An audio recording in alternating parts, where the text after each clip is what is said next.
네, 아프가니스탄 현지인 직원과 가족 391명 가운데 378명을 태운 군 수송기가 오늘 인천공항에 도착합니다. 남은 13명은 다른 수송기로 이동할 전망인데 도착한 아프간인들은 공항에서 코로나19 검사를 받은 뒤에 결과가 나올 때까지 임시 생활시설에 머물 예정입니다. 자, 취재 기자 연결해 보겠습니다. 한현희 기자.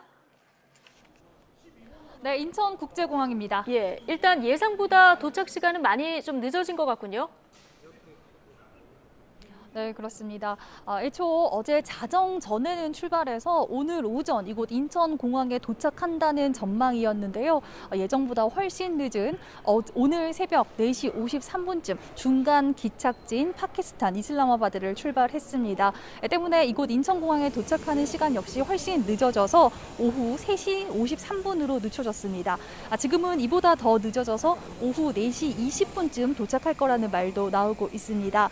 파키스탄 공항에서 다시 한번 신원을 확인하고 또 보안을 검색하는 과정에 시간이 많이 소요됐고 또 빠르고 편한 군수송기에 태울 수 있는 인원이 한정적이다 보니 인원을 어떻게 배분할지를 놓고 고민이 깊었던 것으로 전해졌습니다.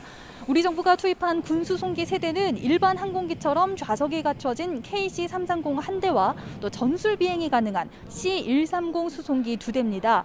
혹시나 있을지도 모를 탈레반의 지대공 미사일 공격에 대비한 구성이었는데요. 다만 KC-330의 최대 탑승 인원이 300여 명 정도인데 4분의 1이 영유아이긴 하지만 이번에 국내로 이송하는 아프간인이 391명에 달하고 짐도 많아서 수송기 2대에 나눠서 이동하는 방안이 고려됐습니다. 하지만 C-130의 경우 주로 화물을 옮기는 용도라서 의자도 설치되어 있지 않고 또 중거리 수송기라서 급유를 위해 한 번은 기착을 해야 합니다. 그래서 소요 시간이 KC-330보다 7시간 이상 깁니다. 때문에 최대한 많은 사람이 빨리 편하게 이동할 수 있도록 마지막까지 최대한 많은 인원을 KC-330에 태우기 위해 노력한 것으로 보이는데요. 일단 391명 모두가 다 한 비행기에 타지는 못했고 378명이 지금 이동 중인 KC-330 수송기에 탑승했습니다. 나머지 세 가족으로 이뤄진 13명은 현재 이슬라마바드에서 휴식을 취하고 있는 것으로 알려졌습니다. 이후 후발대로 도착할 전망인데 아직 출발 시간은 정해지지 않고 있습니다. 현재 카불은 탈레반이 검문을 강화하고 공항 앞에도 인파가 몰린 상황이라 일부 국가는 수송기를 보내고도 조력자를 데리고 나오지 못하기도 했다고 합니다. 작전을 앞두고 우리 정부 역시 걱정이 컸는데요. 하지만 현지에서 버스 6대를 섭외해 공항 진입에 성공했고 한국행을 희망한 아프간인들을 100% 이송할 수 있게 됐습니다.